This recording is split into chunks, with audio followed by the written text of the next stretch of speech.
మీరు రక్షణాత్మకమైన స్థితిలో ఉండాలని రూఢిగా నేను నమ్ముతున్నాను. ఈ రక్షణ స్థితి నిన్ను రక్షిస్తుంది. నీ రక్షణ స్థితి నీ ఆత్మను రక్షిస్తుంది. నీ రక్షణ స్థితి నీ శరీరాన్ని రక్షిస్తుంది. నీ రక్షణ స్థితి నీ కుటుంబాన్ని రక్షిస్తుంది.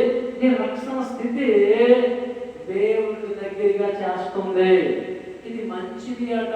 ఏంటంటే రక్షింపబడే స్థితి. కొంతమందికి రక్షణ లేదు, కొంతమందికి దేవుని సన్నిధిలో మారు మనసు లేదు, కొంతమందికి రక్షణార్థమైన ఆత్మీయ స్థితి లేదు. కానీ నేను అంటాను, రక్షింపబడే స్థితి. హల్లెలూయా. దేవుడు నిన్ను ఎందుకు రక్షించుకున్నాడు? దేవుడితో నువ్వు ఉంటావని.